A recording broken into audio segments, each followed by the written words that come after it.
I think a lot of musicians don't get into this business for the right reasons. I think a lot of people become rock and roll musicians to be famous. I know this sounds ridiculous, but we put out all our own demo tapes and we put out our first single ourselves. And at some point we decided that we'd like to sign to a record label. And I think that's the bravest thing we did, because we were very, very determined when we started that everything would be all kept within ourselves. It would all be done ourselves. It's not all about magazine covers and television and radio show. They realise that you've got to play shows to let people know who you are. And I know a lot of people in London and in Belfast that formed a band, got quite famous, but then didn't want to make records or go on tour anymore. They just wanted to do all the nice stuff, like hanging out with famous people in bars. But to sign to a record label was such a big deal for us, because we thought maybe some guys will be telling us what to do or what clothes to wear. But it was all okay in the end. But I think because we did that, it showed that we were serious about being musicians. And I think that's why then, 29 years later, we're still doing it.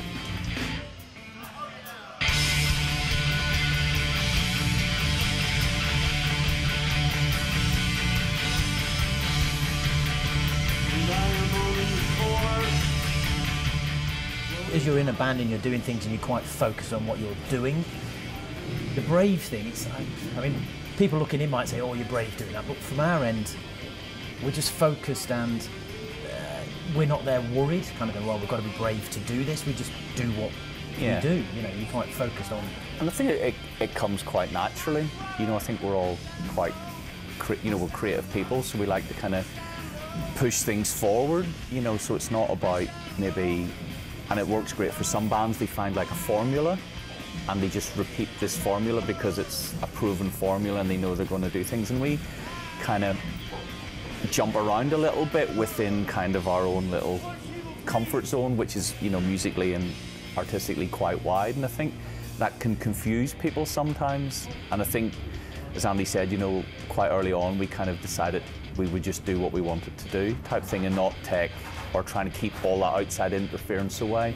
So I think we're probably quite, it's maybe the wrong word, quite selfish in that we do what we like and we like to play what we like, and then it comes out and then people can get into it. We probably could make it easier for ourselves if we wrote to a formula or always did things the same way, and people know that sometimes you know, but now I think people realise when they hear a Therapy album there will be a few different elements, and we're kind of quite wide, and it's good because, you know, we can do acoustic shows, you know, we can play with very, very heavy bands on heavy bills. We can also play with pop bands on festival bills. You know, we slot into a lot of different places, and sometimes that's confusing from people, but I think that's a real strength in that the band's got that kind of widespread, you know, kind of influence and interest in things. I think we all see that as really important when we are writing. You know, you think how it's going to feel live. Because I think as a band we come from a background of playing in, you know, small clubs, and, you know, that interaction with the crowd is really important to us as a band. So it's good to kind of write, and like Michael said, go out on tour and play the song perhaps live and just see how it's kind of going, and that in itself gives you ideas for pushing the song further. So it is an important part of the writing process to kind of do shows alongside it. Hey, Budapest, how are we all doing? Everybody happy? Let's hear some noise. This next song is about being young and reckless, and this is from an album called Trouble Gun, which was released in 1994. And this song is called Scream Major.